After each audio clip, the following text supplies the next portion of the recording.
તમે બધા મને ઓળખતા હશો. મારું નામ છે કૃષ્ણ. મારો જન્મ શ્રાવણ વદ 8મના દિવસે થયો હતો. મારો જન્મ માતા દેવકી તથા પિતા વસુદેવના ઘરમાં કંસના કારાગારમાં થયો હતો. કંસ આકાશવાણીથી ભયભીત હતો કે દેવકીનો 8મો પુત્ર તેનું મરણ કારણ બનશે. આથી તેણે મારા માતા પિતાને કેદ કર્યા હતા. જ્યારે મારો જન્મ થયો ત્યારે મને મથુરાથી સુરક્ષિત રીતે ગોકુળ લઈ જવામાં આવ્યો અને ત્યાં મારું પાલન પોષણ પિતા નંદલાલ તથા માતા યશોદાએ કર્યું. જ્યારે હું મોટો થયો ત્યારે હું વ્રજની ભૂમિ છોડી હસ્તિનાપુર ગયો અને ત્યાં મેં કૌરવો અને પાંડવો વચ્ચેના યુદ્ધને જોયું. ત્યાંથી હું દ્વારિકા ગયો અને દ્વારિકાનો રાજા બન્યો. મેં દ્રૌપદીના વસ્ત્રહરણથી માંડીને મહાભારત યુદ્ધના કૌરવો અને પાંડવો વચ્ચેના યુદ્ધમાં મહત્વપૂર્ણ ભૂમિકા ભજવી છે. ભગવદ્ ગીતા એ મહાભારતના મારા અને અર્જુન વચ્ચેનો સંવાદ છે કે જેમાં મેં અર્જુનને એક વાત પણ કહેલી છે.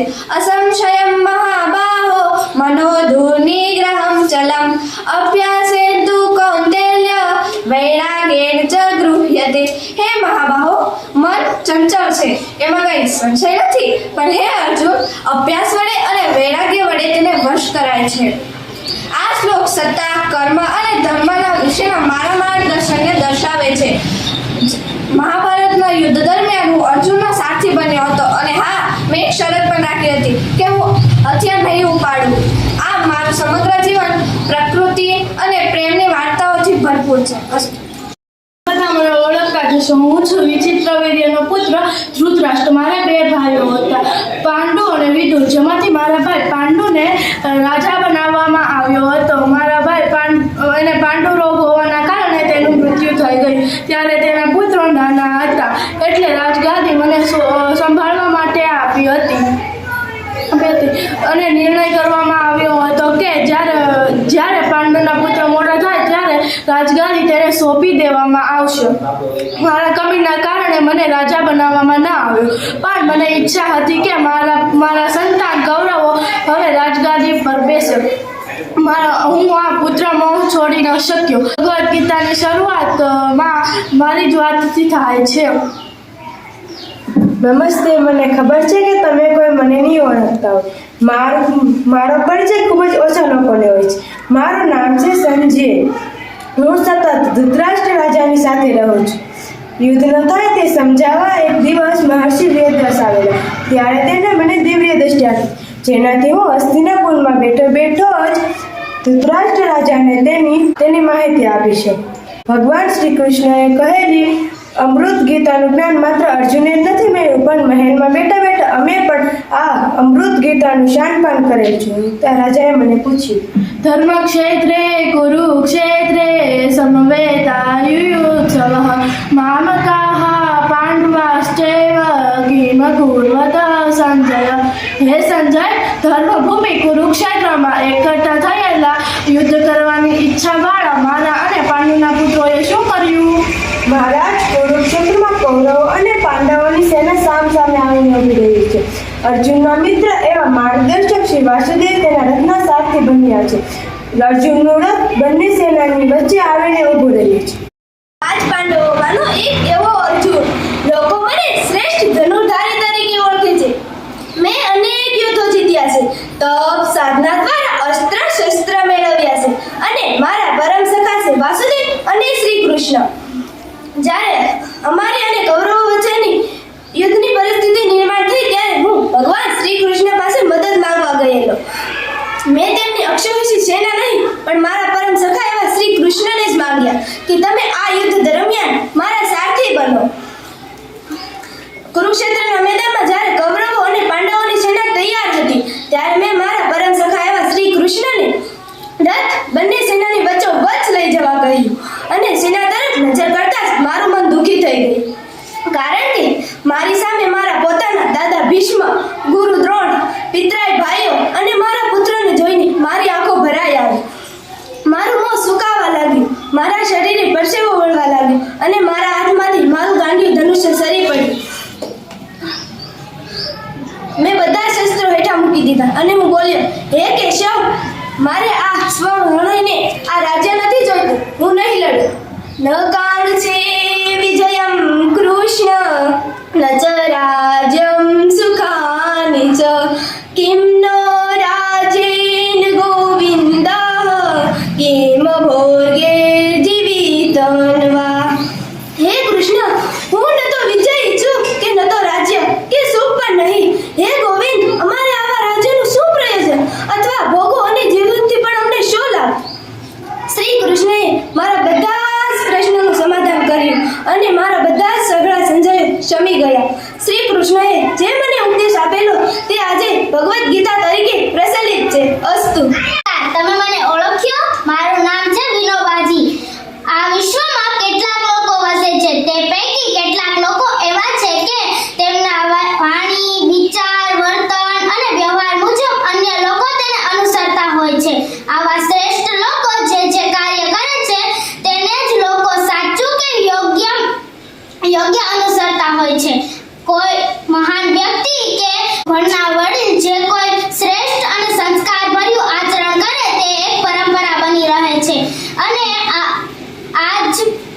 આવી જ રીતે બધા જ સમાજના લોકો આ અનુસરતા હોય છે. જ્યાં સુધી હું તુલસીના છોડને પાણી ન પાઉં ત્યાં સુધી મારી માં મને ખાવાનું પણ ન આપતી. ઝાડપાનની સેવા કર્યા વિના ખાવું નહીં. બાળપણથી જ આ સંસ્કાર મને મા તરફથી મળ્યા. હું એક દિવસ વહેલી સવારમાં રસ્તેથી પસાર થતો હતો ત્યારે મેં જોયું કે એક ખેડૂત બેઠો છે અને મેં તેને કહ્યું, અરે ભાઈ, આ પક્ષીઓ તારો ઊભો પાક ખાઈ રહ્યા છે, તારું ધ્યાન છે કે નહીં? ત્યારે તેણે મને કહ્યું, અરે ભાઈ, આ તો હજી તો સૂર્યનારાયણ આવી રહ્યા છે, થોડોક વખત તેને ખાઈ લેવા દો, પછી હું આને ઉડાડી દઈશ. એક દિવસની વાત છે. બે બાળકો હતા. તે ઉનાળાની વેકેશનમાં ગામડે આવ્યા અને દાદા દાદી પાસે ખેતર વચ્ચે રહેતા હતા. એક દિવસ આંબાના ઝાડ ઉપર તે કેરીઓ ખાતા હતા. તેણે જોયું કે બધી જ કેરીઓ પકાવવા મૂકી છે અને ઉપરની ડાળીમાં કેરીઓ કેમ નથી ઉતારી? પછી તેણે દાદાને કહ્યું અને દાદાએ કીધું, એ આપણી પરંપરા છે અને આપણી પરંપરા આપણે જાળવી રાખવી જોઈએ. ભોજન કરતા પહેલા તુલસીના ક્યારાને પાણી પાવું, ગાય કે કૂતરા માટે કંઈક અલગ ખાવાનું રાખવું અને ભારતીય સંસ્કૃતિની કંઈક આપવાની આ વાત છે. માણસ એકલો નથી, આ ઝાડ વનસ્પતિ છે, પશુ પક્ષીઓ છે. નમસ્તે. હું આરવી. સદીઓ પહેલાની વાત છે જ્યારે અમે ગુરુના આશ્રમમાં રહેતા અને ભણતા. મારા ઋષિ મને જ્યારે ચોમાસાની ઋતુમાં ડાંગરના ખેતરની પાળ બાંધવા મોકલે છે ત્યારે હું મારા ગુરુની આજ્ઞા શિરોધાર્ય ગણીને મુશળધાર વરસાદમાં પાળને તૂટતી બચાવવા માટે હું પાળ બાંધવા લાગ્યો. થોડી વારમાં વધુ વરસાદ ચાલુ થયો. પાણીનો પ્રવાહ એટલો ઘસમસતો હતો કે નાખેલી માટી તરત જ ધોવાઈ જતી હતી. બીજો કોઈ રસ્તો ન સૂચ્યો એટલે મેં એક યુક્તિ કામે લગાડી અને પોતે જ તે તૂટેલી પાળ પર સૂઈ ગયો. ખેતરમાં પાળ બનીને સૂતેલો ગુરુનો અવાજ સાંભળીને તરત જ ઊભો થતા બોલ્યો, ગુરુજી, હું અહીં છું. નમસ્તે. મારું નામ ઉપમન્યુ છે. હું ભૂખ પર જરા પણ સ્વયં ન હતો. એટલા માટે ગુરુજી મને અંતિમ દીક્ષા આપતા ન હતા. એકવાર ગુરુજી મને પાઠ ભણાવ્યો. તે ખરેખર અદ્ભુત હતો. તેમ એક દિવસની વાત છે. ગુરુજી મને કહ્યું કે આજે ગાયું ચરાવવા તારે જવાનું છે. મેં આ કામ સ્વીકાર્યું પણ હું ભૂખ પર કાબુ કરી શકતો નહોતો તો હું ત્યાં શું ખાઈશ? મેં ભિક્ષા લઈ લીધી અને જંગલ તરફ ચાલ્યું ને મેં ના ભિક્ષા ખાધી. સાંજે જ્યારે હું આવ્યો ત્યારે ગુરુજીએ મને પૂછ્યું કે આજે તે શું ખાધું? સાંજે જ્યારે હું ગયો તો ગુરુએ પાછું પૂછ્યું, આજે તે શું ખાધું? મેં કહ્યું, મેં આજે ગાયનું દૂધ પીધું. ગુરુજી કહે, ગાયનું દૂધ ન પીવાય, તે વાછરડા માટે હોય છે. ગુરુજીએ કહ્યું, આજે તે અંતિમ દીક્ષા લઈ લીધી. નમસ્તે. તમે બધા તો મને ઓળખતા જશો. હું છું બુદ્ધ. આજે હું તમને શીખવાડીશ કે આપણે આપણું જીવન કેવી રીતે જીવવું. વર્ષો પહેલાની આ વાત છે. ઉત્તર ભારતના કોસલ રાજ્યના મહારાજ પ્રજનજીત મારી પાસે આવ્યા અને તેઓએ મને કહ્યું, મહારાજ, તમે એટલા મોટા સંઘમાં કેવી રીતે શાંતિથી રહી શકો છો? હું પણ એક મહાજનનો સ્વામી છું. એટલો બેચેન છું જાણે કે શરીરમાં ચૈતન્ય જ નથી રહ્યું. મહારાજ, આનો કંઈક ઉપાય કરો.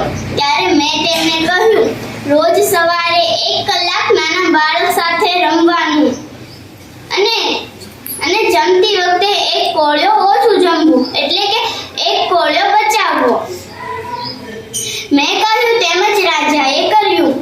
જ્યારે તેઓ નાના બાળક સાથે રમતા હતા ત્યારે તેઓને બહુ થાક લાગતો હતો, તેઓને પરસેવો પણ ખૂબ વળતો હતો, પરંતુ મેં તેમને કહ્યું હતું એટલે તેઓએ કર્યું હતું. જ્યારે જમતી વખતે તેઓને એક કોળિયો બચાવવાનું મન ન થયું, પરંતુ મેં તેમને કહ્યું હતું એટલે તેઓએ એક કોળિયો બચાવ્યો. થોડોક સમય વીત્યો. રાજા પહેલા હતા તેવા જ થઈ ગયા. જીવનમાં સંતુલિતનું ઘણું મહત્વ છે. નમસ્તે, તમે બધા મને જાણતા જ હશો. હું છું વેદવ્યાસજી. મારો જન્મ અષાઢી પૂર્ણિમાને દિવસે થયો હતો. મારું મૂળ નામ કૃષ્ણ દ્વૈપાયન છે. મેં વેદોનો વિસ્તાર કર્યો, તેથી મારું નામ વેદવ્યાસજી પડ્યું. મેં કરેલું સર્જન વિશાળ છે ને મારી સમાજને રીતિના માર્ગ તરફ દોરનારું પણ છે. મેં શિવ પુરાણ, ગરુડ પુરાણ, વિષ્ણુ પુરાણ, બ્રહ્મસૂત્ર, પદ્મ પુરાણ એવા 18 પુરાણો અને એક મહાભારતની રચના કરી છે. મહાભારતમાં 1 લાખ શ્લોક અને 18 પર્વ છે. મહાભારતમાંના ભીષ્મ પર્વમાં 18 અધ્યાય અને 700 શ્લોક એ શ્રીમદ ભગવદ્ ગીતા. જ્યારે કૌરવો અને પાંડવો વચ્ચે યુદ્ધ થતું હતું ત્યારે મેં યુદ્ધ ટાળવા પ્રયાસ કર્યો, પરંતુ યુદ્ધ ટળી શક્યું નહીં. ત્યાર પછી મેં રાજા ધૃતરાષ્ટ્રને સમજાવ્યું, પરંતુ તે સમજી શક્યા નહીં. ત્યાર પછી મેં સંજયને દિવ્ય દ્રષ્ટિ આપી, તેથી તે રાજા ધૃતરાષ્ટ્રને બધું કહી શકે અને યુદ્ધની માહિતી આપી શકે. ન કાંક્ષે વિજયમ કૃષ્ણ ન ચ રાજ્યમ સુખાનિ ચ કિમ નો રાજ્યેન ગોવિંદ કિમ ભોગૈર્જીવિતેન વા અસંશયમ મહાબાહો મનોધુનિગ્રહં ચલમ અભ્યાસેન તુ કૌન્તેય વૈરાગ્યેન ચ ગૃહ્યતે.